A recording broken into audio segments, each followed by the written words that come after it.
Hello, heathens! I'm Megan Angus, and this is Spinning the Wheel podcast. In this weekly audio ritual, we explore the 8 seasons of the Witch's Wheel of the Year, and we discover how it is so much more than 8 Sabbats. We weirding witches time travel through holy days, festivals, and celestial events connecting our celebrations and magic to the past, present, and future. Our cackling fills the night as we take our turn gathering the wool, wielding the distaff, and spinning the wheel.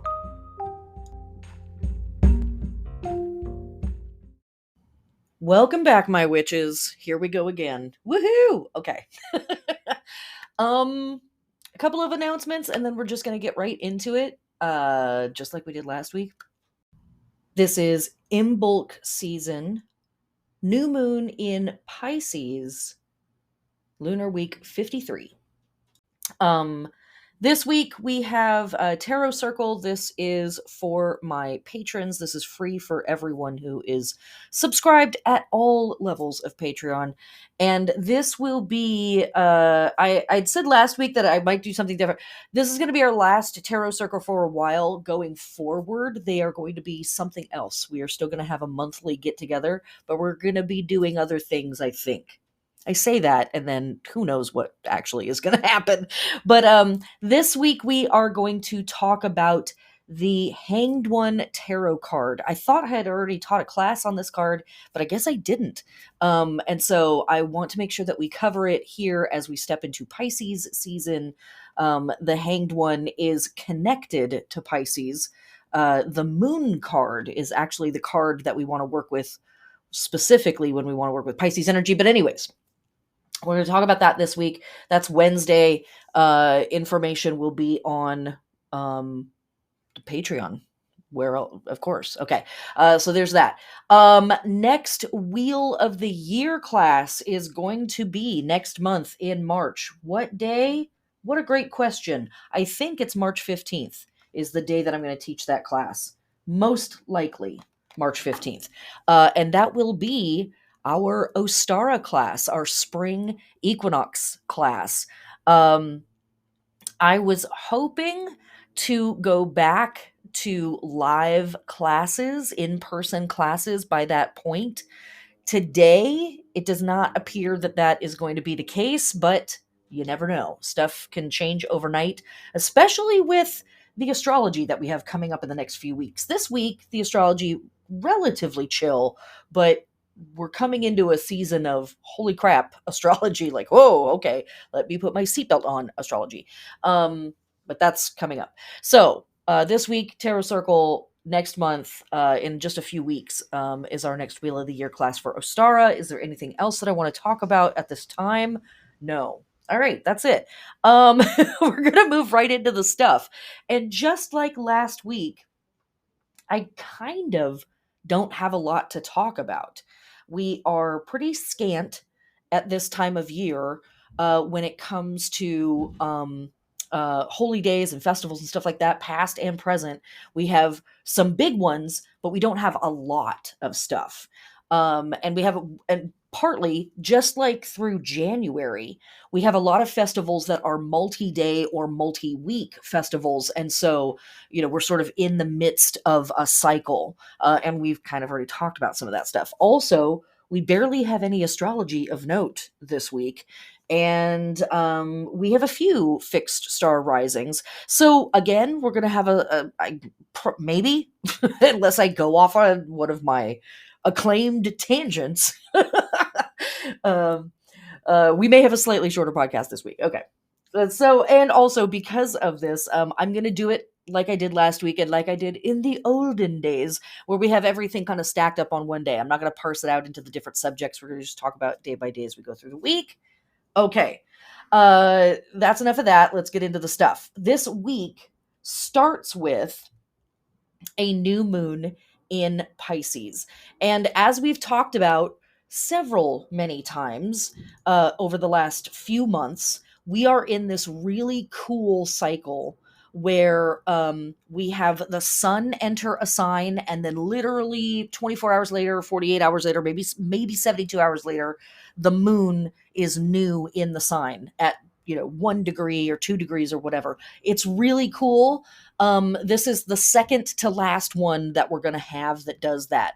Our next solar ingress, when the sun moves into Aries, we will have an Aries new moon at 0 degrees Aries right after that, and it's all piled up on the equinox. That's what that is. Well, that's not specifically what it is, but the sun moving into Aries and the equinox are technically the same thing right now. um and so then this is kind of our last 2 months of this really interesting pattern that we're in. Once we get past that Aries new moon, the pattern is going to switch up for the rest of the year with the new moons, and the sun entering signs. And we'll talk about that stuff then.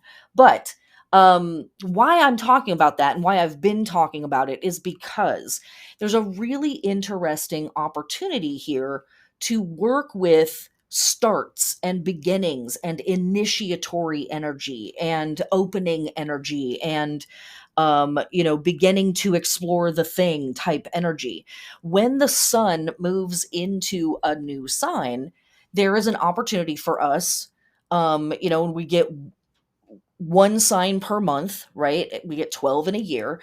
We're starting a new solar process with that sign, is one way of looking at it. um, it might be bringing us back around, to a particular house in our chart, and whatever work is in that house. It's like, okay, this is the season, this is the month ish of me, addressing whatever it is that's here, or starting a new pattern here, starting a new cycle here, whatever. So we've had multiple months of this, and it's really cool. It's not like this every year. We don't get this loony solar pattern showing up every year necessarily. And it and when it does show up, it's not always in these same signs.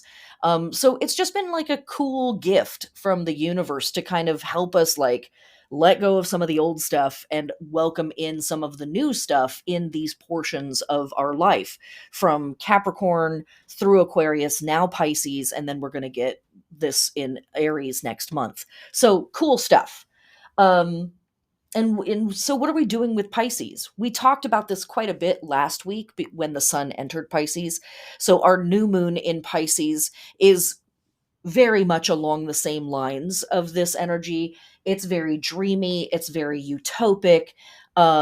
It can be very vague. I sent out a newsletter. If you're not subscribed to my newsletter, subscribe. It is irregular. I do flake on my subscribers every now and then. Sorry, guys. Sorry, folks. Um, but it was also posted for my patrons. And uh and you know and we talked about, or I talk, because we I always feel like I'm in a room full of, it's just my personalities. But um we talked a lot about, what are we doing with Pisces energy. And like I said, it's very dreamy, it's very utopic, it's very romantic, but it can also be fantasy to the point of delusion. It can be fantasy to the point of delirium. um and yet there is a lot of uh cosmic, beatific, idyllic, and ideal energy within Pisces as well. And I personally think that it's really amazing and it's really healing that we are sort of forced to come back around to this energy at least once a year, that we're sort of forced to address it, particularly in the era that we are in right now, because we have a lot of funky stuff going on planet Earth right now. A lot of the energy on planet Earth right now is really gnarly. It's really unhealthy. There is a lot of, like, free floating grief. We talk about free floating anger. There's a lot of free floating grief right now in the world. As a species, I don't think we've really processed the experiences that we've had and are still having over the last, 5/2000 ish years. And anytime we come back around to Pisces energy and Pisces season, it brings us into accord with the epoch that we have been living through, which is the 2000-ish era, 2000-ish year era of Pisces. And, we are, as a species, about to step into, over the next couple of 100 years, we are going to leave Pisces behind and step into the age of Aquarius and the era of Aquarius. And the era of Pisces has been very dominated by Judeo Christian symbolism, which a lot of, not all, but a lot of it focuses on very apocalyptic visions. And a lot of it focuses on victimhood. A lot of it focuses on martyrdom, and these are also elements of Pisces energy. Now, are we having an apocalypse every day? I mean, that's kind of not fair of me to ask right now in 2023, because sorta, like kinda, right? uh, but also, no, thank goddess, we don't have nuclear bombs blowing up outside of our door every day, unless you live in Palestine, Ohio. Sorry, guys. Right. And so, yeah, sorta, right? Like it is really wild as we come to the end of this age. Every time we come into the Pisces season, it's like, holy moly, things do get a little wild, don't they? But this is us sort of plunging into the cosmic sea of experience and existence and potential. This is where fantasy turns into nightmare. We just have to remember that nightmare can also turn into fantasy. We have to remember that victimhood and martyrdom can also turn into beautiful, I don't want to say self-sacrifice, but the beautiful and the romantic places where we truly lose in the most healthy ways possible, the most healing ways possible. We truly lose the boundaries between ourselves as individuals and ourselves as a collective and all of that stuff. But again, it's very idyllic, right? At the end of that whole trip, we still have to come back and pay our taxes and pay rent or mortgage. We still have to deal with people in traffic. We still have to deal with rude neighbors. We still have to deal with, whatever it is that's like weighing our souls down, our depression, the responsibilities that we face, all of that stuff. So that's part of why some of the trip through Pisces can be very surreal, right? Because it's like the highs are really high and the lows are really low. And that's also part of why during Pisces season, and anytime we're having heavy transits through Pisces or any of that stuff, substance use and disassociation from the body can also become stuff that's like a thing that we have to wrangle with or deal with or address in some way. So now that the sun is in Pisces, and now that we are having this new moon in Pisces, and we are going to have uh some more, I think Mercury is going to step into Pisces here in just a second. Oh yeah, next week, I think. um we want to kind of be aware of where are we drifting from the shore of reality, and where is that healing, and where is that escaping, right? And escaping is actually okay some of the time. It's okay to escape some of the time, as long as we remember to come back. And as long as we don't engage in escapist behaviors that are damaging, that are like really changing the course of our future in unhealthy ways, right? Because healing is inherent to the energy that we're working with in Pisces as well. And so we want to be engaging in these beatific experiences, these, returning to source experiences, these boundary melting experiences, in ways that are actually healing and progressive and future oriented and collective oriented and all of that stuff. So that's the rant for the beginning here. Um, so let's talk about this new moon. What are we doing with new moons? We're planting a seed. We are starting a process. And so we're starting our Pisces process for the month, for the year, however you'd like to work with that energy. So we're starting a process of coming back to, or coming to, our ideals, our utopic visions, our most lofty, loving, and heavenly goals for the future. our most loving and love filled goals for the future. And, as a person who is Aries rising with Mars in the first house, I don't like these words. I want to, right? I want to be in the mosh pit with my leather jacket.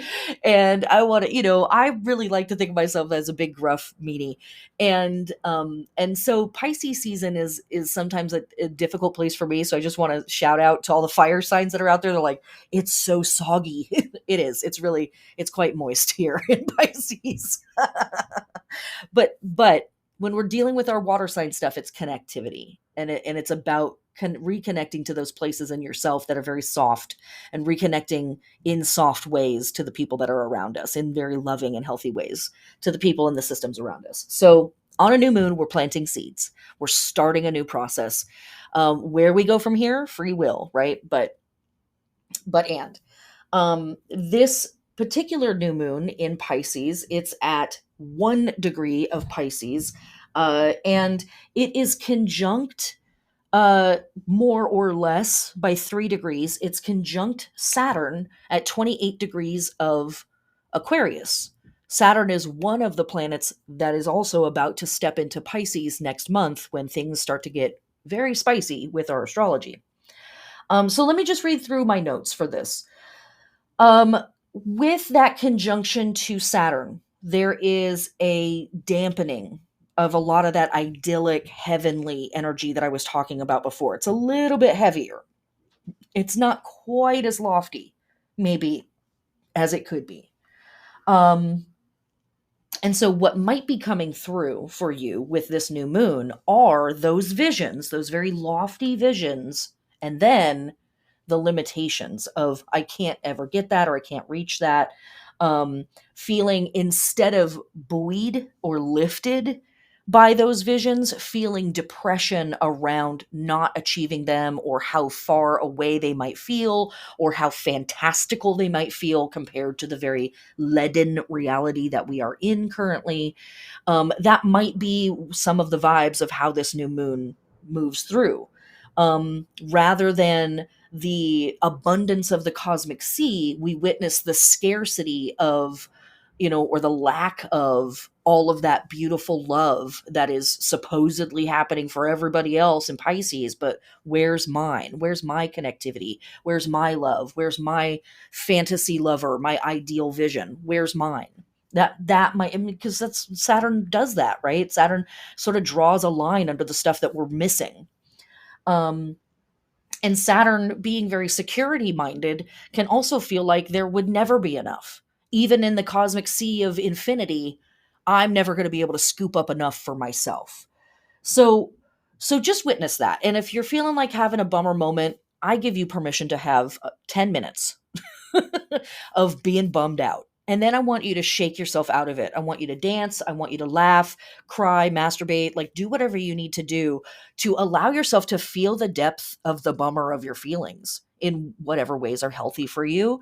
And then say to yourself, okay, I have gone to the abyss. I've felt the depth of it. And now I'm going to push myself up to the loftiest places of my feelings. And I'm going to laugh. I'm going to cry with joy. I'm going to dance. I'm going to move my body. I'm going to feel bliss on purpose. Um, and here, right in my home where I'm safe with my shoes off, right? Like drinking a nice, refreshing glass of water, eating some fruit, like that thing. Okay, looking back to my notes, how can Saturn help us with this? uh, Saturn is one of the planets that we really want to work with when we want to manifest stuff. And so, um, one of the jobs that we have here is uh, thinking about, Saturn as the container, as the boundary, the edge, the border of things. Saturn holds in, it holds out, and it holds in. With Saturn being a boundary or a border, Pisces being borderless, what is it to create a container for all this fantastical stuff that Pisces represents? What is it to create the container for the abyss? What is it to create the container for the cosmic sea? What is it to create the container for the fantasy? So, as much as Saturn might bring in bummer vibes around what's missing or how far we are from our dynamic and fantasy futures, Saturn also can be a planet that represents the part of the process where we say to ourselves, well, if I was really going to try to embody or manifest this fantastical vision that I have, what are the actual real world steps I would have to take to make that happen? What is that? And you're going to hear me say this more times this year as these other planets move into Pisces. They are sort of demanding that we have this conversation as individuals and as a collective. It's sort of like, we can't just get away with drifting through the fantasy. We're going to be asked to actually put some work boots on and some work gloves and pick up some tools and start to literally build the place where the fantasy could actually physically exist and manifest. So this is a beautiful new moon in that regard for asking for advice on, how do I actually do that? How do I actually draw the fantasy closer and create a real place in this physical real reality for that seemingly utopic vision, right? That seemingly unfathomable, impossible dream. How do I do that? We don't necessarily begin the building on the new moon, but it is a beautiful new moon and new moon cycle for asking for help on how to do that. What do I need to know to get shit done? Um, if there's anything to watch out for on this new moon and in the entirety of this new moon cycle, it is imagined and idealistic Venusian stuff. So again, projecting romantic things onto people that may not be appropriate, right? Like, you have this depth of love, but pinning, and I talked about this last week as well, but pinning that stuff onto an individual might not be healthy or appropriate. Um, Spending too. Venus is like, I've got plenty of money. Don't worry about it. Yeah, we can afford the $7,000 couch. You betcha. Just take a minute and make sure that that's actually true. I don't know. Maybe you can. And power to you. Hell yeah, $7,000 couch if it's comfy and cute. Why not, right? But make sure that you've got enough cheddar, right, for later. And so Venus can kind of get us to like forget about the responsibilities a little bit. Um, all that being said, I encourage you to stay open, but stay grounded. And through this new moon and the entirety of the new moon cycle, I want you to think about eating good foods for all of your bodies, feeding your physical body good foods, but feeding your emotional body good foods, feeding your intellectual body good foods, and feeding your psychological or your willpower body good foods as well, right? So that might mean a social media diet. That might mean we need to back up from checking in on the worst of the news stories every single day. And I'm not saying detach, and ignore what's happening in the world. But what I'm saying is, to take care of ourselves, part of that is understanding our boundaries and understanding, right? I know Pisces, but yes, but understanding what our capacity is for tough stuff and not exceeding the capacity for tough stuff when it's possible to not exceed it. You know what I mean? If I have control over that and I don't have to hear more bad news today, let's not. Um, because there's plenty to go around. I don't need to tell you that. You know that.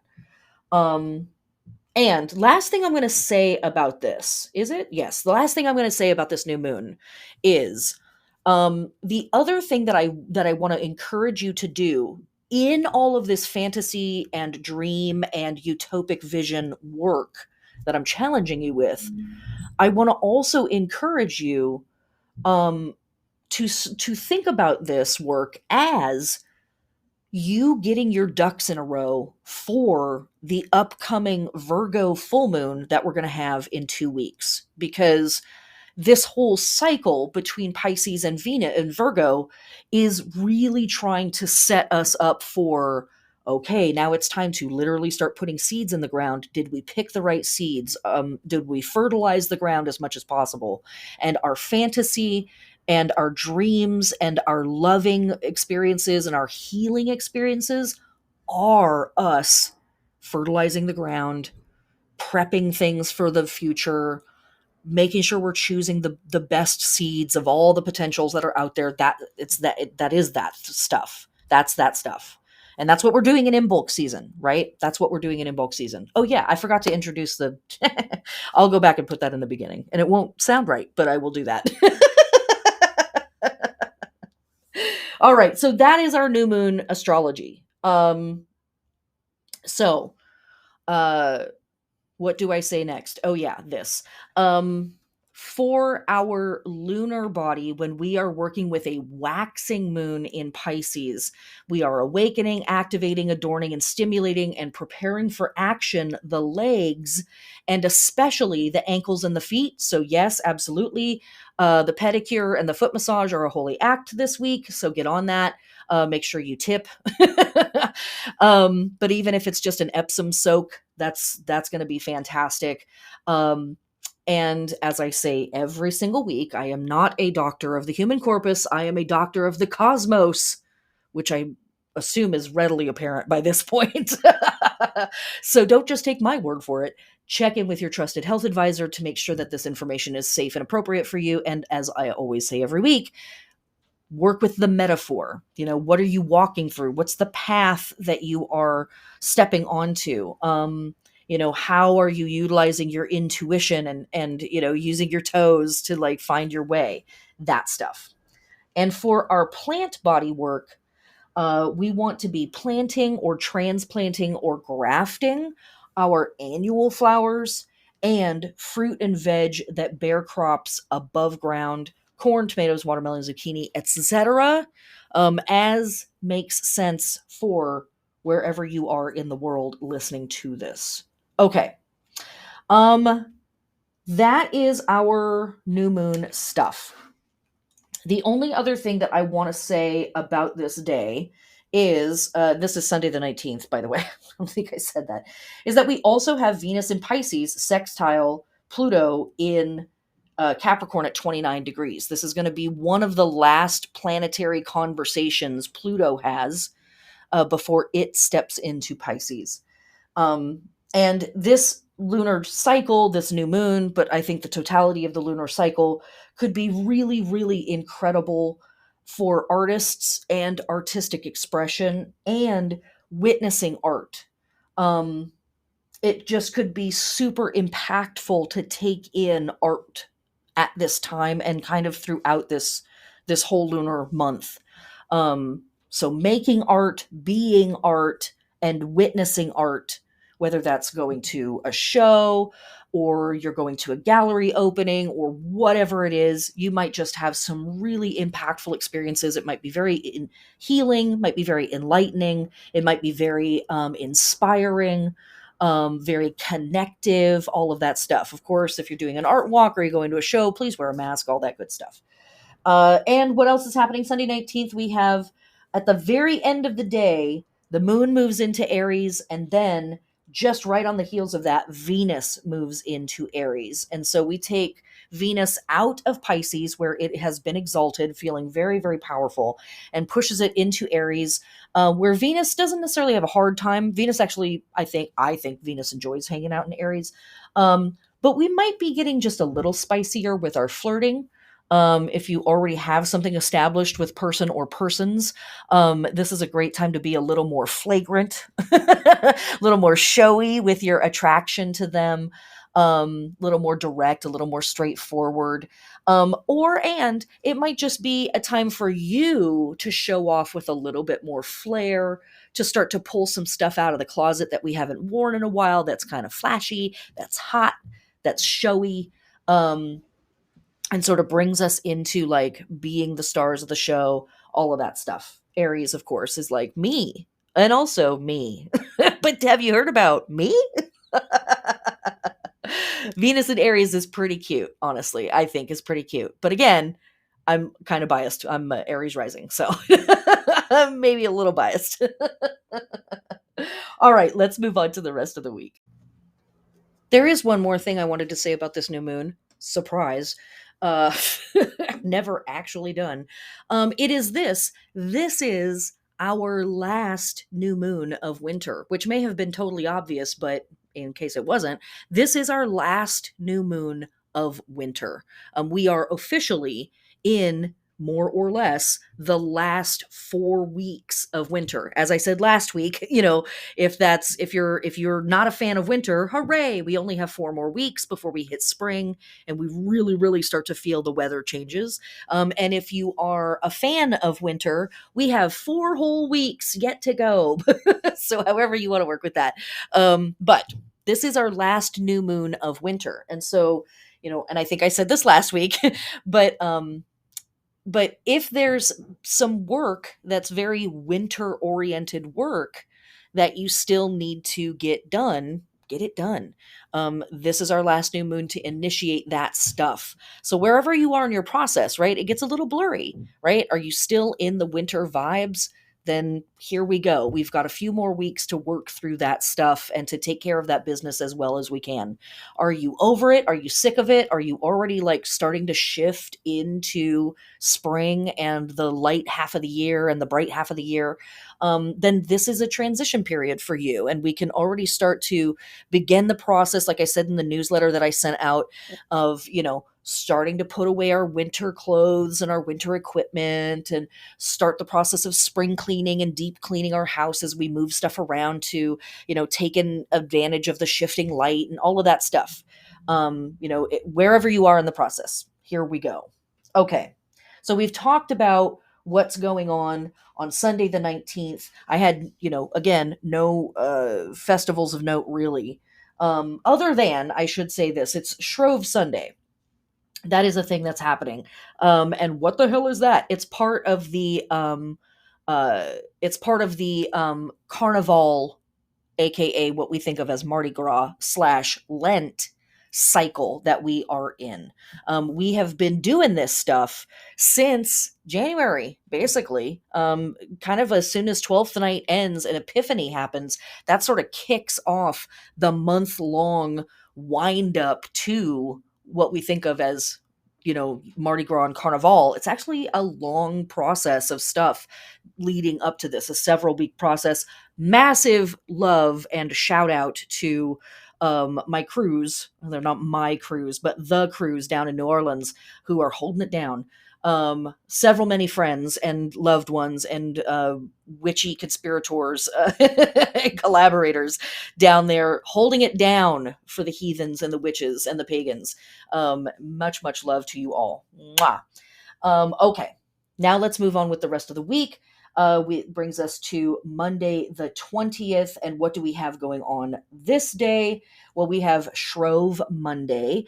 And again, this is part of the Carnival not Lunasad, sorry, the Carnival Mardi Gras / Lenten cycle. It is Bun Day for our friends and ancestors in Iceland.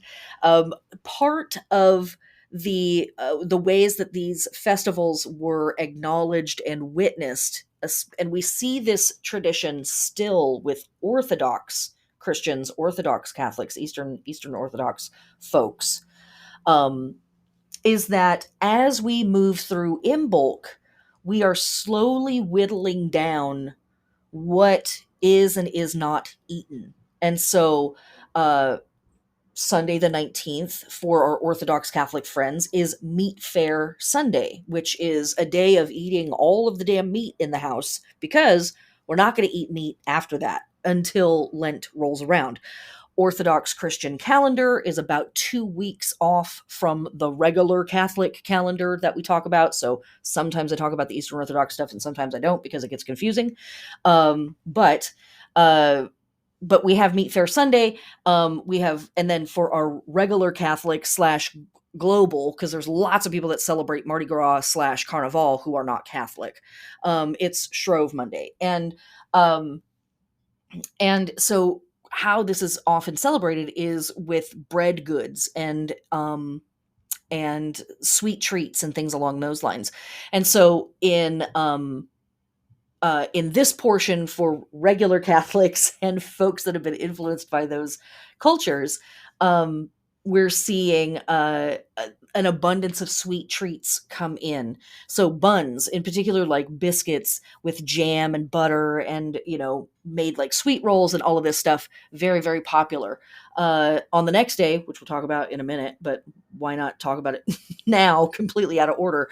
February 21st, the Tuesday, aka Mardi Gras, which means Fat Tuesday, um, Shrove Tuesday. We also have from our Icelandic friends, and as well as folks in Ireland, the UK, and other places in Europe, it's Pancake Day. Again, sweet treats, all of that stuff. But these practices, and here I'm going to bounce back again just to keep it kind of confusing. Um, as I said, for Sunday, for our Orthodox Christian friends, Eastern Orthodox Catholic friends, it's Meat Fair Sunday. So it's like pile on the meat and then we're going to not have meat anymore. Next week, it's Cheese Fair. And so you pile on the cheese and the dairy and then you stop eating that too. Now, food restriction and all that stuff, we're not getting into any of that here because no, thank you. However, um, what I see these patterns tied to is something that we see in Imbolc season in a variety of Northern Hemisphere cultures, past and present, which is that the stores are beginning to run out. The stuff that was harvested and dried or canned or pickled or salted or in whatever way preserved, all that stuff, all that food that was pulled in August, September, and October, and maybe even November, depending on where you're living, that stuff might be starting to run out by now, might be starting to spoil by now. And so there is an energy deep in our Imbolc work of using up the energy of the old cycles before we start to pull in new energy from the new cycles that are coming. New cycle, aka spring equinox, sun stepping into Aries, the new solar year, that thing. So, for whatever reasons, right, we have lots of motivations here, but for whatever reasons, there might be a thing around emptying the cupboards, emptying out the fridge, and not necessarily immediately replacing those things, or only replacing them once the old stuff has been completely used up. So there would also be a sense here of like all of that flour that was ground last year and stored up. We want to make sure that we're using it before the mealworms get in there, before the moths get to it, right? That thing, right? And in the modern era, well, depending on where you live, that may or may not be a concern. But it's this idea of we're coming to the end of a type of cycle, a very pronounced end of an energetic cycle. Before we begin the next energetic cycle, what of the old energy can we use up and clear out and move along and ultimately send back to the universe, right? um so that energy is really abundant and embedded in a lot of the carnival stuff. That's a part of the whole um opulence and overabundance and like ridiculousness of carnival, where it's just like blow it out, like eat, drink, and be merry. It's some element of that is also about we got to use this stuff up before it spoils or before it goes bad, or and we're about to run out anyways, let's just go ham with it. And then there is this drifting period of not quite having as much. And then as the new year pronounces itself or shows itself, it's like, and here comes the replacements. Here comes the new version of the thing or the new cycle or the new whatever. Okay. So, um, also a not so brief note about Carnival. If you're not familiar with it, Carnival is something that we see all over the planet in various forms. It is a really incredible holiday. It's a multi-week festival that takes place Certainly here in the United States, in the Southeast, it kind of takes over everything. But we see Carnival celebrated in a variety of forms all across the planet and throughout the year. And this is also very important, um, because we see Carnival esque holidays heavily running from Samhain season through Yule and into Imbolc. Like this time, this dark half, this dark portion of the year, this nighttime portion of the year, we see lots and lots and lots of these processions that are sort of chaotic. They might be very lewd. There's a lot of rambunctious energy, prankster energy, a lot of like thumbing the nose in the face of the powers that be type energy. A lot of that sort of stuff is what's happening in Carnival and the various uh, cycles and festivals that are similar to it. And we see it in so many different forms at this time of year, again, throughout time and around the planet. Lots of conversations, lots of theories around what is connected to what. Some folks think that Carnival is rooted in Saturnalia. Some folks think that Carnival is rooted in Insidious Navigium, which we'll talk about later in the week. Some folks think that Carnival is rooted in, a variety of different regional festivals that we see. It's like who came first, the float or the drunken person, right? um, and we may never know the answer to that. What I think is maybe more interesting is that wherever people are, whatever their background is, past or present, lots of folks seem to think that big, rambunctious processions are really important throughout this entire time of the year, culminating, we might say, in Carnival, because it is certainly the biggest one and the most widely celebrated around the planet. Um, but also, there are carnivals that happen in the heart of summer, too. We would really say kind of during Lunasa season, August, which is exactly the opposite side of the wheel from where we are right now. Huh, crazy. I'm sure it's just a coincidence. And those summertime carnivals, um, have their own vibe, they have their own work that they're doing, but again, it's these big community oriented processions that are very rambunctious and rowdy. There's a prankster energy, there can be a lot of lewd sexual energy, and vitality and life, a lot of eating, a lot of drinking, a lot of partying, a lot of like, playing loud music and having a good time. So both of these seasons sort of carry this energy, and Carnival in wintertime is very much, again, this energy similar to what we were talking about last week with Lupercalia. It's this idea of like we're waking ourselves back up from that journey through death. We're waking ourselves back up from the underworld journey, from the hibernation of winter, the sleepiness of winter, and we're demanding that our hearts pump and our blood flows and our feet stomp and we get loud and we get back out into the world and start hanging out with people and doing stuff again. So that's really kind of at the heart of all of this stuff. Obviously, the Catholic tradition is, get it out of your system, because then we're going to go into Lent and we're going to be extremely pious for the next 46 days. Sure we are. Um, yeah, I'm sure everybody's going to be real nice for the next 46 days. Sure.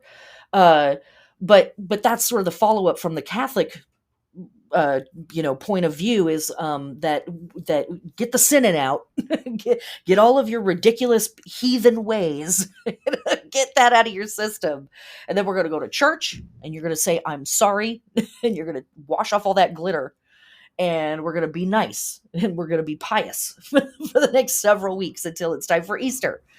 Damn it. um no cursing either, right? That's their worldview, in theory. um so that's what's going on with all of that stuff from our let me do, yeah, okay. Now I've got this under control. Calm down, everything's fine. From our Roman friends and ancestors, we have the festival of Amberbium. And this word literally means city circuit, from ambir, to go around, and herb, city. The plural is amberbia. And this was an ancient Roman festival for purifying the city, aka a lustration.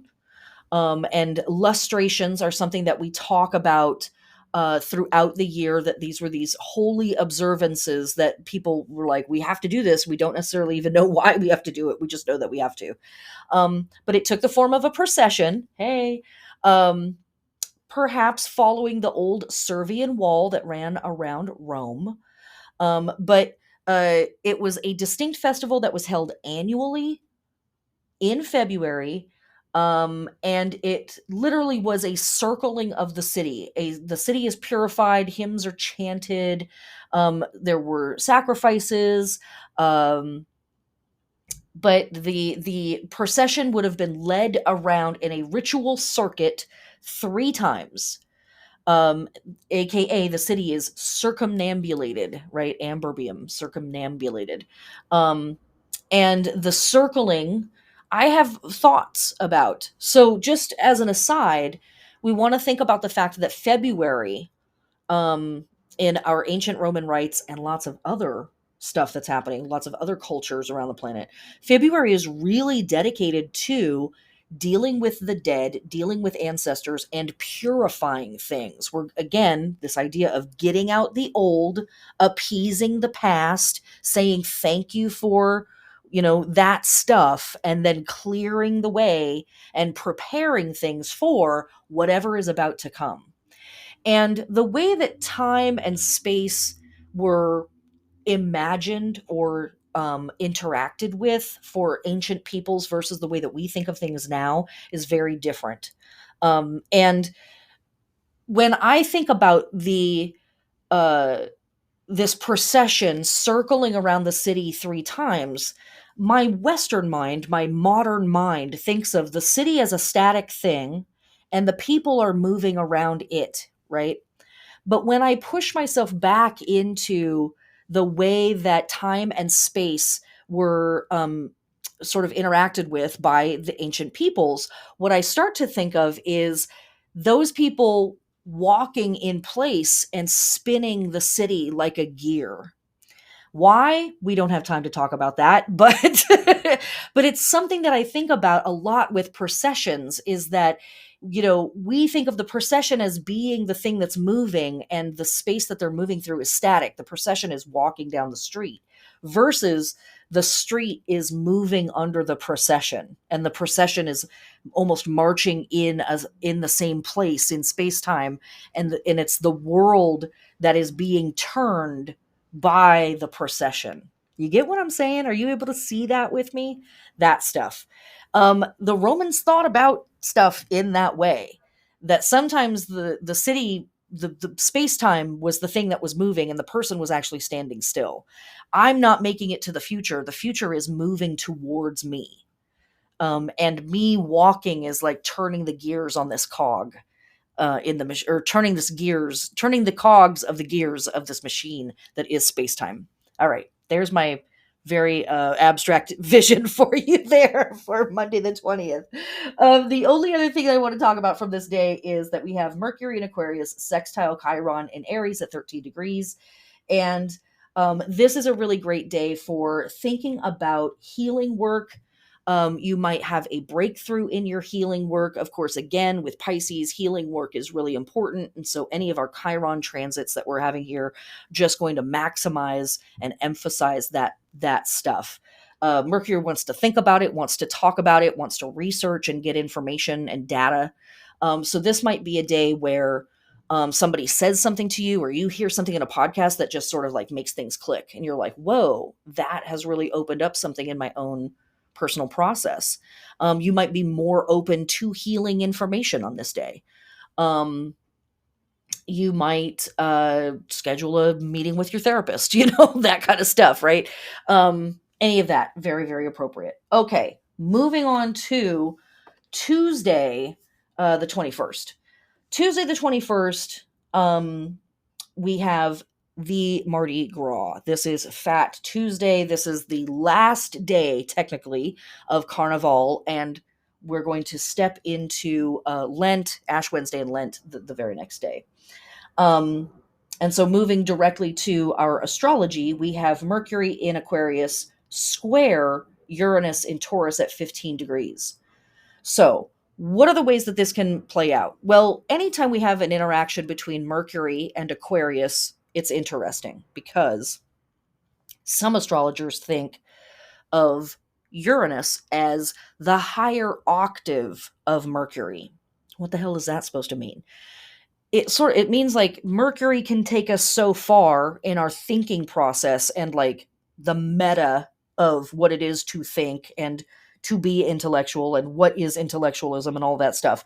Mercury gets us so far in that conversation, and then at some point Uranus takes over and pushes us even further out into the cosmos, into the universe of where we could go with the conversation around what is it to brain, what is it to think, what is it to be an intellectual person or to acquire data or communicate or whatever.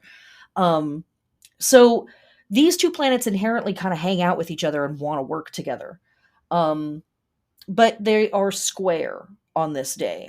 So this could easily manifest as old information clashing with new information, the old way of thinking about things clashing with the new way of thinking about things. And when we're dealing with Uranus, it's sudden, it's chaotic, it's surprising, it's out of left field, we didn't see it coming. And so it might feel like shocking information as well as just at odds with what we thought we knew. So if we receive some shocking information out of left field that seems to be very averse to what we thought we knew about a situation, my first piece of advice would be take a step back, take a moment, take a few breaths, right? And just pause before you immediately jump in and go, that's not right. That's not the way it is. Because maybe things have changed. Also, maybe this person is wrong. Um, and before we jump down their throat, we just want to take a moment and pause and think to ourselves, where did this person get their information from? Why are they so certain? And is there a way that we can come to an agreement or peacefully not be in agreement? Um, it could be a really great day for simply changing your mind too, right? That's another way that we can work with this moment is, oh, I thought it was like this, and now new information has arrived. And here we are, and I'm arriving in the future. Hello, hi. I now realize I was wrong, and this is what's actually going on. Hello. New information has come to light, I believe, is the phrase there. Um, but another thing that might come through for us because of some of the other stuff that's happening on this day, um, specifically the moon is conjunct Neptune, and I don't normally talk about the lunar transits because they're like the smaller ones because there's 700 every week, and I'm not going to do it. I'm not going to do it. But with this thing going on with Mercury and Uranus also, we might be able to find words for some of our emotional or our spiritual experiences that we have had or are having, that we haven't been able to put into words previously. This could be a really cool day for suddenly being able to talk about a thing that we couldn't talk about before for whatever reason. Also, could be a day of literally, I can now talk about this thing that I was not allowed to talk about before. So maybe some NDAs are going to expire on this day. Not mine, but somebody else's maybe. but it's that sort of thing, right? It's this sudden upsetting in the sense of like tipping the table over, like, oh, I've upset the chair. um Destabilizing information coming through slash surprising information coming through. um could be a little stressful, surprising, abrupt. I'm just looking at my notes, other things I've written down. Secrets revealed. Might be hard to focus on this day because, again, these two planets that rule the brain are square to each other. So they're like, "Wah, wah, wah, wah, wah, wah, wah," but we're not necessarily like dialed in. Also, another thing I want to say when it comes to Uranus stuff is there could be some nervous system stuff. And you know me, I'm not trying to actually talk about medical astrology, so don't sue me. But just take care of yourself. If you have nervous system issues, go slow. Take it easy. If you have issues with stress and anxiety, go slow. Take it easy. Do some deep breathing. Um, don't push yourself, right? This goes back to what we were talking about with the new moon and Pisces season in general, which is understand what your limits are when it comes to stressors, when it comes to things that are taxing your systems, all of them, physical, emotional, mental, psychological systems, your spiritual systems. Like, don't push them too far. So this might be a day where you really have to kind of wrangle yourself and be like, I have heard enough. I'm going to go for a walk. Thank you very much. Goodbye. But again, utilizing this, it might be a day where we actually can find words for things that we have not been able to express verbally, or, bring it up to the conscious level where we can talk to ourselves about it. That stuff too might be happening for us on this day. Okay, that brings us to Wednesday, the 22nd. And we first find we have Lent for my Catholic friends, which I've already talked about extensively. But this is where we officially start to behave. No, I'm sure. I'm sure that's how it'll go. And from our Roman friends and ancestors, we maybe have the festival of Matronalia kicking off. And why do I say maybe? Here's why. Because Matronalia is thought of as kicking off the first day of Martius, the month of March, which by our calendars, we are not there yet, right? It's only February 22nd. And by some Roman calendars, it's also February 22nd. By other Roman calendars, this is the beginning of the Roman month, because we just had a new moon. So, whatever way you want to work with that, if you want to kick this off now, go for it. If that doesn't feel right and you want to actually wait until the beginning of March, go for it. The full moon is really close, and it's certainly fine. But this is literally a festival celebrating Juno Lucina. This is the goddess of childbirth, or we want to say Juno in her facet of Juno who brings children into the light. Juno Lucina. And where are we headed? We are headed into the light, right? We are leaving winter behind and we are stepping forward into light. So we are really kind of honoring the goddess that's going to oversee our birth and the sun's birth, in a sense, into the light half of the year. This is she's also in charge of motherhood. Mater, of course, is mother in Latin, and just women and femmes and non-binary feminine folks in general, all being honored at this time. This festival would also kick off a whole bunch of Mars stuff too, which we will get into. Is there anything else I want to say about this? Oh, yeah. A lot of folks connect Matronalia to Saturnalia and to Carnival as well, because there was, again, a big procession here. Women received gifts from their husbands and their daughters, and husbands were expected to offer prayers for their wives. All of that good stuff. Okay. What else is happening on the 22nd? Let me look at my notes. Oh, no, sorry, the 21st. What am I talking about? I know what I'm doing. Nothing else on the 21st. Okay, that's everything for the 21st. Moving literally on to the 22nd. We have Lent, we have Wednesday, Ash Wednesday. And that's literally where, people go and have a little bit of ash rubbed on their forehead over their third eye. Scrubs it. It's a good exfoliant. Okay. And we have the heliacal rising of the fixed star Sadal Malik.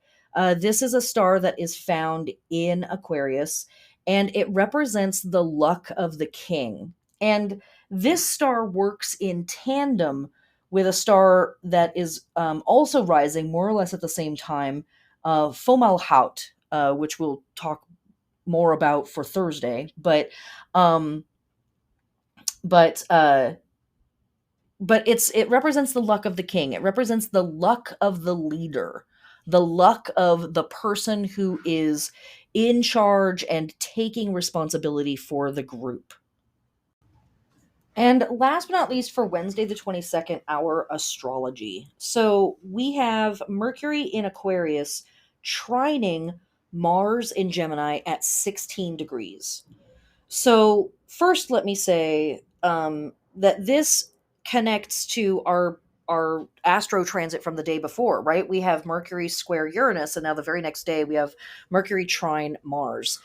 And in some ways, Uranus and Mars have some similar energies in that they're both very impatient. They're both like, yo, let's just go, just figure it out and do it. Um, and then the other similarity between these two transits is they're both being activated by Mercury. So Mercury's like, I want to talk about some shit. I want to think about it. I want to talk about it. Like, let's communicate, let's exchange information, let's figure this out.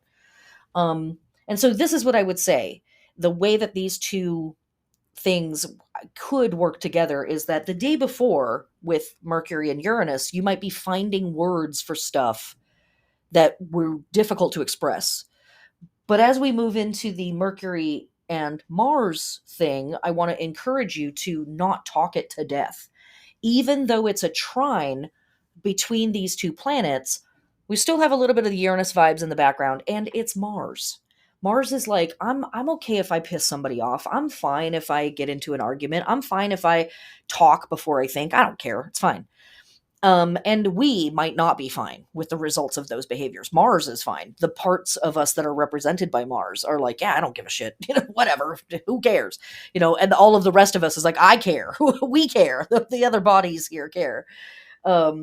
So we might be reacting without thinking. We might be talking without thinking. And so I want to encourage you again, even though this is a trine, watch what you say, watch your words in text and verbal, but also make sure that you are hearing what is actually being said to you. Don't project. I'm not saying play trickery here. I'm not saying like read between the lines, bro. I'm kind of saying almost don't read between the lines. Like take things at face value. What they said is what they said, right? And if they meant something else, they can be more clear about that. And also focusing. Am I really hearing what this person is actually saying to me? Am I focusing on their words, or am I focused on everything else that's happening at the same time? Or am I focusing on what they're wearing or their body language? Like, let me hear what it is that they're actually telling me, but also let me not project and assume that I know some other thing about what they're saying to me. Let me just take it at face value and move from there. If nothing else, you save yourself a bit of anxiety and stress by doing it that way. I think, anyways. Um, so the other thing that I want to say about this is that this is basically, officially, our last planetary transit of the month here on Wednesday, the 22nd. We've got, some of the planets are talking to some of the asteroids throughout the month. The sun is going to sextile the north node here in a couple of days. Like, there's a few more things that happen astrologically, but no physical planets talk to any other physical planets until we move into March. And it's actually a couple of days into March before we have our next planetary transit. So this energy of whatever this is between Mercury and Uranus and Mercury and Mars are kind of like running the show for the next several days. And that's some wacky energy to be running on. So again, I really want to encourage you, think before you speak, think before you send that text. Just you might even say in a text, hey, sorry if I'm being really like pedantic, but I just want to make sure that I'm clear. Maybe we should do this in a phone call so that there's no mistakes. That sort of thing, right? Like, I just feel like I can't communicate clearly right now. So I would love to talk with you or like see each other face to face to make sure that we're on the same page, like all of that stuff. Just give people the benefit of the doubt. And at the same time, take things as it's said to you and try not to let, your mind wander with all of the possible iterations of what they could have meant. And maybe it's sort of a, stop it, stop it, stop it. Uh, Lovingly, respectfully, fucking quit it. Okay, that's pretty much everything for Wednesday the 22nd. So that moves us to Thursday the 23rd, where we find our waxing crescent moon in Aries. And this is also part of why I want to kind of encourage, that we don't get the cart before the horse, or that we don't read too far into what it is that people are saying about XYZ, this and this and this. When we are dealing with a waxing quarter moon, first off, we are dealing with a moon that, new moon, we plant the seed, waxing quarter, little sprout pops its head up above the soil, and it's like, boom, are we doing this? What are we doing? Let's check it out. Let's see what the potentials are. The pull of gravity is pretty strong. And the pull for the past and the pull for the old ways can be pretty strong on a waxing crescent, even though it's early on. Like, you were like, but there's been a new moon, we're in a new process. Yes, but this is that point in the process where the past still kind of holds sway.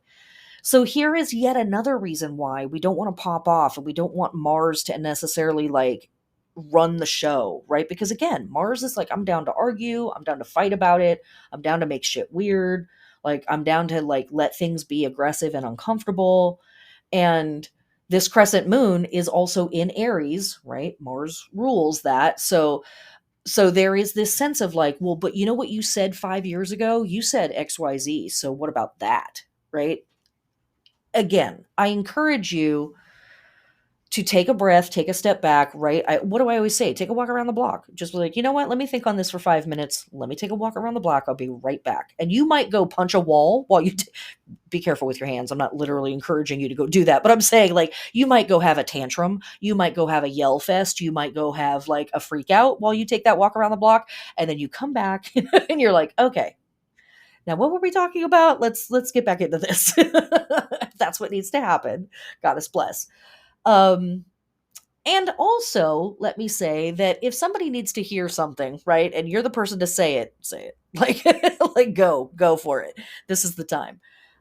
This is certainly the moon, and this astrology it would support that. But be sure that A, you're right before you pop off on somebody, and B, that you have the energy for however that might play out. Because again, this transit is our last transit until the end of the month and into next month.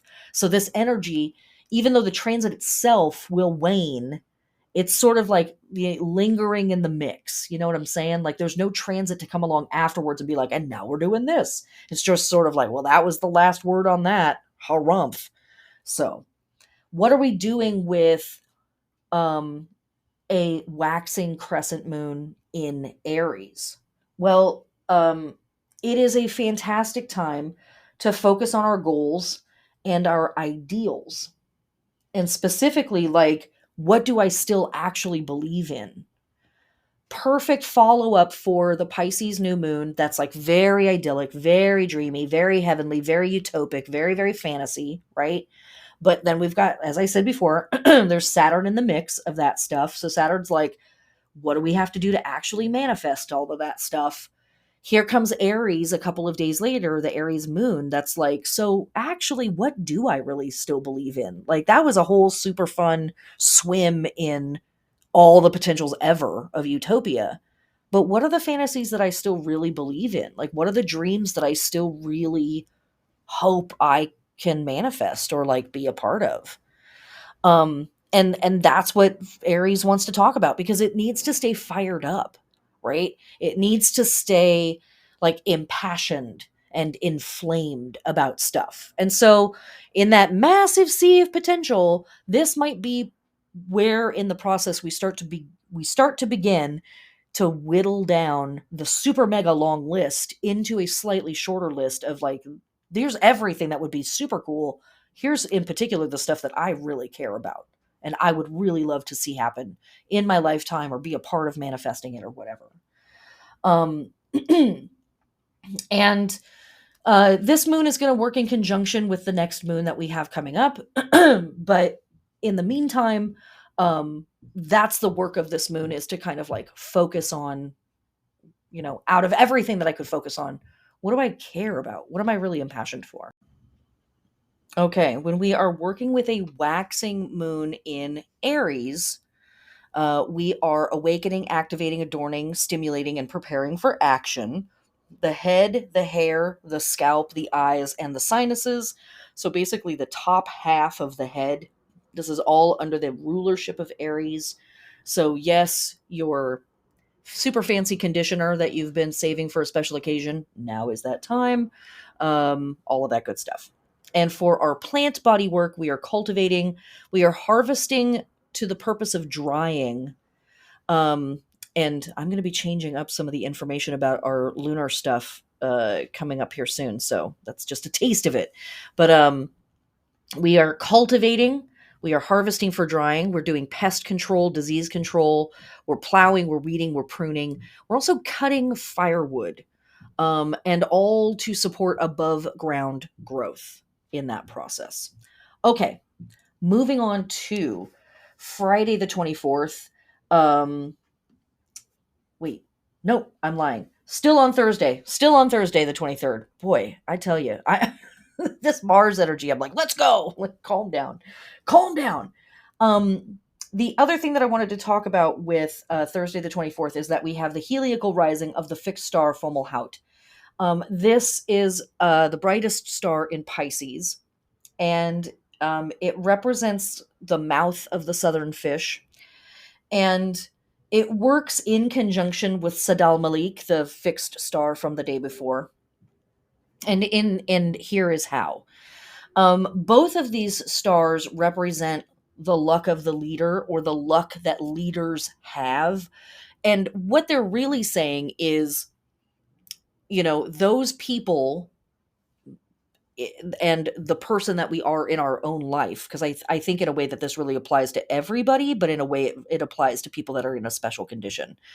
So in the ways that we are a leader in our own lives, and also the leaders in our community, the leaders in our world, when we step forward and say, I'll take charge, I'll take responsibility for this, we also are potentially given a gift from the universe. It's like, oh, you're going to oversee the thing, you're going to lead the thing, you're going to help make the thing happen, you're going to take some responsibility for the thing. Cool. Here's some boon, here's some gift, here's some goodness for you.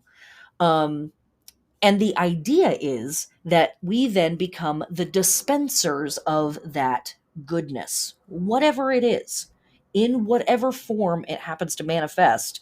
Our job then becomes dispensing it.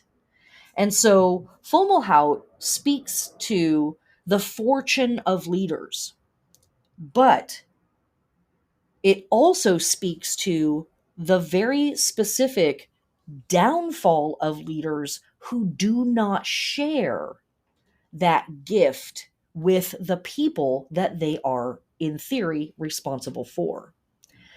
And that manifests in our own life too. And I think it manifests in a much smaller, less grievous way. But think of it as this is like, we've asked the universe for help with something, right? Like, I want to make this change in my life. We are leading ourselves in that sense, right? We're taking responsibility for ourselves. We're saying, I want to make this change in my life. And the universe is like, cool, here's some goodness to like try to assist with that. And then we don't do anything with it, right? We just let that energy stagnate.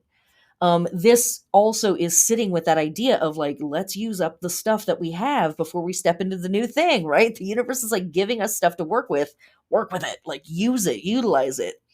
But on a larger scale, when we're talking about community leaders and world leaders and stuff like that, these two fixed stars speak very, very straightforwardly. And they're like, if you are in charge, if you are responsible for this, we're going to help you. But you had better spread the wealth around. You had better utilize what it is that the gods give you on behalf of the people that you are responsible for, or else. And what is the or else? Well, that's pretty subjective. And apparently for some people, it's, long in coming, because there's a lot of old assholes out there who have been terrible people for a very long time. And I think we're all waiting for them to get their comeuppance. But be that as it may, this also connects to a larger astrological cycle that we see between the constellation of Sagittarius and the constellation of Pisces. And in reference to the cosmic sea that flows out of the Milky Way, through the constellation of Aquarius, out of Aquarius's jugs and into the mouth of the fish. And so there's also this sense of like, don't open your mouth if you don't want to drink this, and don't drink this unless you're intending to utilize it in some way on behalf of the collective. Um, that thing. It all starts with the fixed star Nunki in Sagittarius. That thing that's being shot out kind of from the word of God. Um, quote unquote. So just that, right? No pressure, guys. No pressure. Just that. All right, that moves us to Friday the 24th. The moon moves into Taurus. We're not going to talk about it, but just know that the moon is in Taurus. So whatever you know about that, do it up. Um, and for our holy days on this day from our Romanian friends and ancestors, we have Dragobeta. I'm probably mispronouncing that. I apologize. And this is sort of like a Valentine's Day in Romania, but it's also a welcome back spring kind of a vibe as well. I don't have a whole lot to say about it because it's pretty straightforward in terms of its modern form, and I haven't been able to find information yet on its ancient forms if they exist. But yeah, it's sort of a Valentine's-ish day vibe and a welcome back spring kind of a vibe. All right. Um, Also on this day, we have the fixed star rising, Deneb Aldij. This is in the constellation of the Swan, and all that I could find out about it is that this is the tail of the swan. I was not able to find any other mythos about it this time around. Maybe next time around, you never know. And last but not least, our astrology for Friday the 24th. As I said, the moon moves into Taurus. And then on this day, also, we have the sun in Pisces sextile the north node in Taurus at 5 degrees. And this 5 degree point of Taurus is going to be a thing throughout the rest of the year. Mercury is going to retrograde through Taurus from 15 degrees to 5 degrees. And Venus is also going to retrograde in Taurus from 15 degrees to 5 degrees. So, this 5 degree mark here is something that we are going to be coming back to over and over again. Um, uh, yeah. So, so I just want to say that about it. And what I think is interesting here is that we're getting this one first, and then we're going to have the Mercury thing, and then we'll have the Jupiter thing. And what I think that this is bringing us is clues about embodying and coming into alignment with the personal work that we need to do this year. Right? Taurus wants to embody it, it wants to make it physical, it wants to manifest stuff. Pisces is utopic visions, etc., etc., as I have said so much about already in this podcast. The sun is really our sense of self, and the North Node is the place where we sort of get challenged by the universe of like, do we want to accept more karma around this? Do we want to start a new adventure around this? Like, are we going to open door number 3? What are we doing? And so I think that this transit might be a really cool day for getting some clues on the literal work that we have to do. Probably not everything. Some of it might be really abstract. Some of it might be very straightforward. Um, but I think it could be a really cool day for asking for that information or just being aware and sensitive to the idea that that information might come through for us on that day. Okay. Saturday the 25th, we have the no astrology of note for this day. And we have the heliacal rising of the fixed star Sadakbia, which is also found in Aquarius. And this, the name of this star translates to the luck of the homes and the luck of hidden things.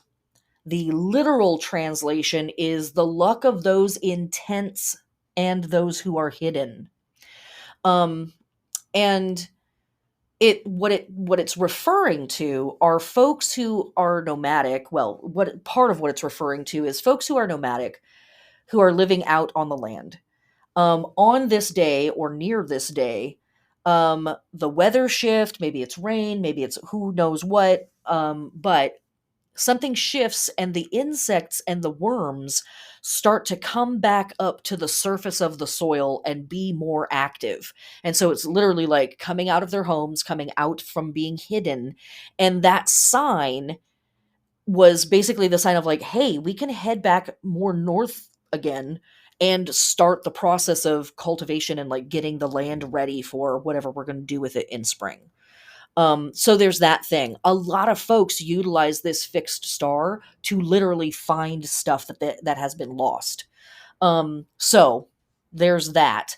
But with everything else that's happening with this week and all of the Pisces energy that we have, I think that this could be a really cool day for finding what's hidden, right? Like, um, you could use it very literally for like a house blessing, a house protection spell, and doing that kind of work, like pretty straightforward. But you could also utilize it for like, oh my god, where did I put my glasses? Like I can't find that one coat that I used to wear all the time. It could be for that. But and also it could be literally like calling in the energies that have been in hiding during winter and saying, hey, it's cool. You guys can start to come back now so that we can start to prepare to start to begin to do the thing that we're going to do the thing with the thing. That stuff. Okay.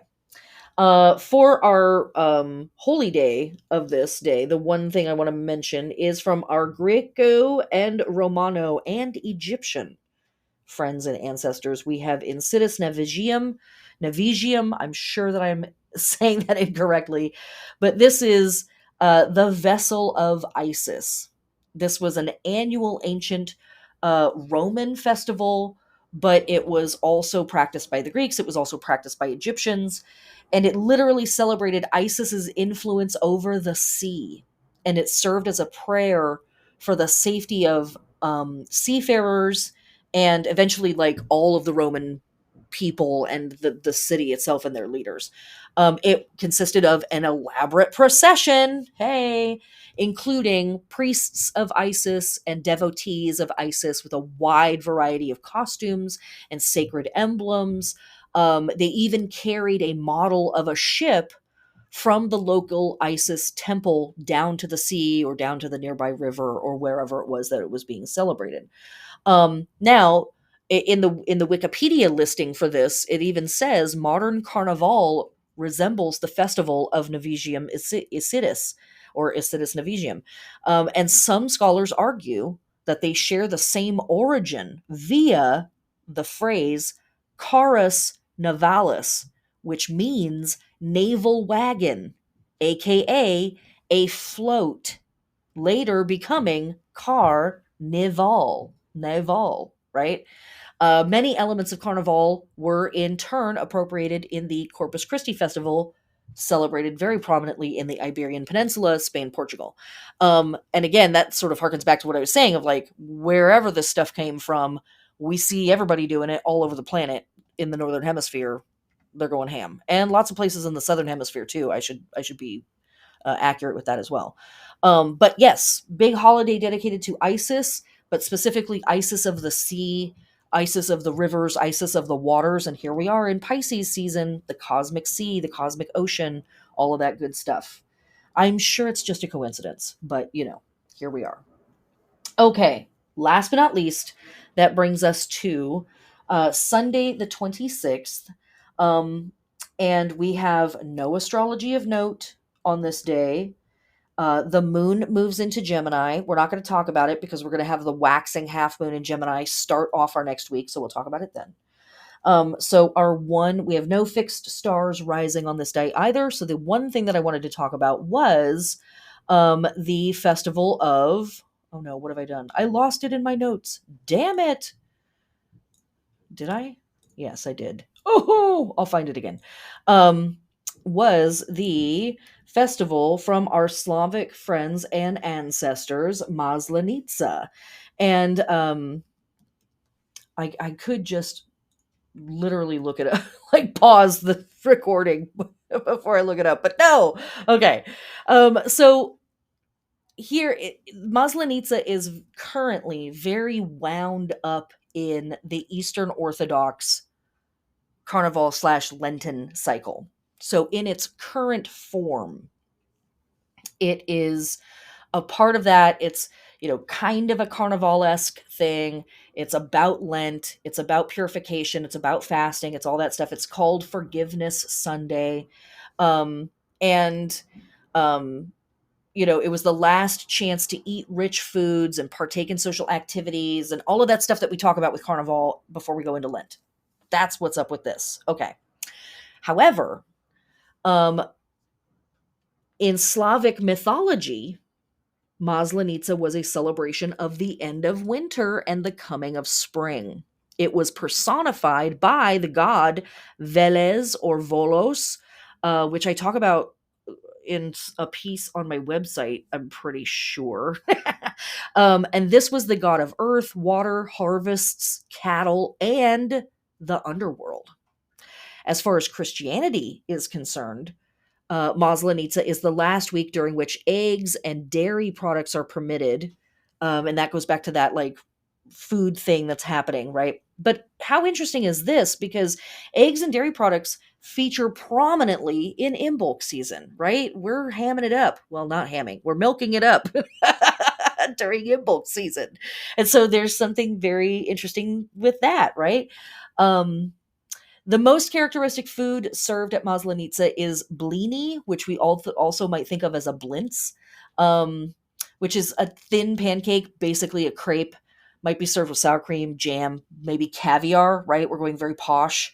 Um, Customary to eat them and serve them at this time: mushrooms, cheese, eggs, mashed potatoes, like all of that stuff that we would already be eating during Imbolc season, all very traditional during this time. Um, but this holiday was outlawed. It was people were not allowed to celebrate during the Soviet times when the Soviet government was ruling Russia. But as soon as the wall fell, and as soon as that shifted, it came back with a vengeance. People love this holiday. Very, very popular. Just as like a cultural holiday. It's not even like necessarily a pagan celebration, but it is. But yeah, Velos or Velez, pretty potent character who we are going to talk about in a couple of different forms throughout the year. Velez or Volos. Yeah, so that's what's up for this week with our astrology and our holidays and our fixed stars and all of that stuff. So now, briefly, I want to talk about our tarot card for the week and what, if any, magic for the week. Magic for the week, I recommend doing wish magic. I recommend doing a dream journal or starting a dream journal. And you might start some dream magic for yourself at this time. My lovely friend Amanda Moreno at Aquarian Spirals just put out a podcast on working with dreams in a magical way. Go check out the podcast because that's really potent stuff to work with during Pisces season. Divinatory work and all of that stuff too, but in ways that are very like kind of dreamy and hazy and nebulous. Not so much logic oriented or intellect oriented as it is, much more spiritual. Also, really any kind of spiritual practices, not religious, not even necessarily occult, but spiritual. And that stuff means different things for different people. So, whatever feels right for you is what I encourage you to go with in this week on that stuff. And you're like, give me something more specific. No, I'm not going to. But the only other thing I might say is, and I've said this in the last few weeks because it kind of is appropriate for all of Imbolc season, but reaffirming your spirituality, whatever that means to you, or reaffirming your philosophical practices, whatever that means to you, whatever that means for you. Tending holy wells, very appropriate. Cleaning up your local waterways, cleaning up your local beach, whether that's an ocean or a lake or a river or a whatever, like going down and saying thank you to the water entities that are in your environment and doing some cleanup work for those water entities, very, very appropriate during Pisces season. And as always, I'm always saying take a walk in a wild place. Very, very appropriate for this. You might engage in some personal purifications too. And as I was saying, earlier in the podcast, utilizing and using up whatever the stores are in your house. Very, very appropriate for Imbolc season. Um, the tarot card that I encourage you to work with this week, or cards, I guess, really, that I encourage you to work with this week, specifically would be the Hanged One, and that's what we're going to talk about in our tarot circle in another couple of days. But the Hanged One in traditional tarot astrology correlations connects us to the spirit of water. In modern tarot astrology correlations, it connects us to the planet Neptune, which is the planetary ruler of Pisces. So, however you want to work with that. Um, but the Hanged One is a really interesting character, right? They're the only character in tarot that is depicted upside down. Um, and they are hung in the Rider Waite deck or the Smith Waite deck. They are depicted being hung by their foot from a living tree, and they are alive. They seem unharmed. They seem pretty casual about everything, honestly. They almost look like they're in a yogic position. They have one leg straight, one leg crossed. Their arms are behind their back. We don't know what's happening with their hands. Are they holding them back there? Are they tied back there? We don't know. And head down, right? So, a living tree. And a lot of folks think that this image is similar to Odin hanging on the world tree Yggdrasil, which was an ash tree. We talked about that last week because we just entered the Celtic month of ash. And this is, a character that is receiving the divine wisdom by going through this arduous experience. And that, I think, is maybe the most important metaphor that we could get out of this card is what is the wisdom that we receive by going through an arduous experience? What is the divine gift that we receive by slogging through the sea of doubt, right? The sea of confusion. And that's where we're at. That's what's happening. And we see that echoed in a lot of the other stuff that we're working with this week, like our fixed star stuff. It's what's the gift that the universe is giving you, and how are you utilizing it, and what did you have to go through to receive this gift in the first place? And so the Hanged One, to me, really represents kind of a seed of hope, a seed that has yet to be planted. To me, that's part of why this character is head down, is because they are literally, well, that's one of the reasons why they're head down.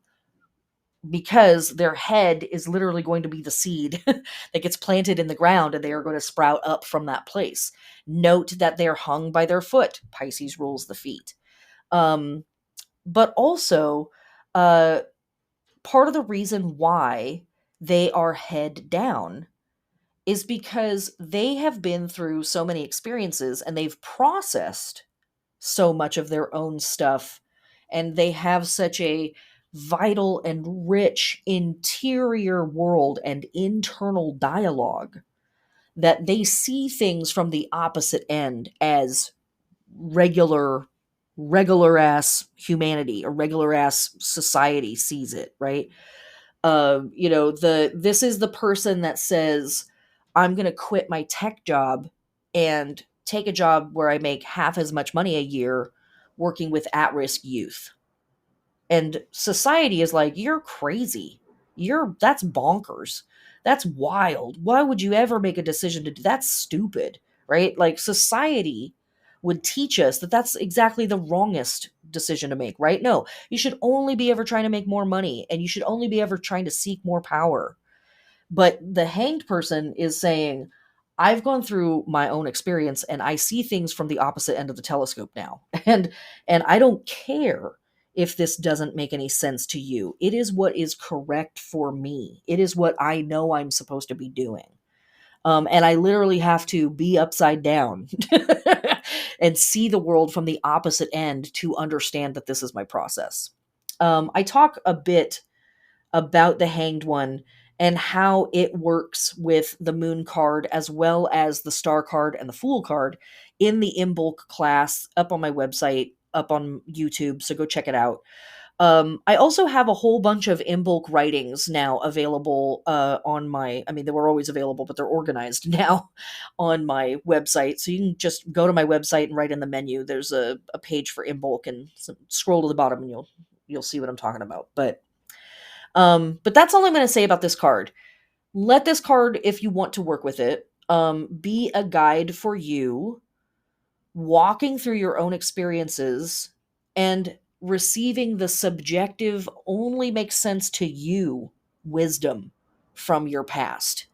And see how comfortable you can get with that wisdom. See what you can glean out of that. And can you see it? Can you frame it in the direction, or from the direction of, this is a gift that the universe is giving me, and it's my responsibility to utilize it in the best way that I can figure out to do so.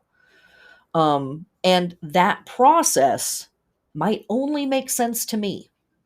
Can I sit comfortably with all of that? Just that stuff. That's all we're doing this week. Just a little witchcraft. Just a little bit of witchcraft. It's no big deal. All right, my friends, that's Air Thing. I'm going to very, very quickly run back over our little bit of astrology that we have this week right now.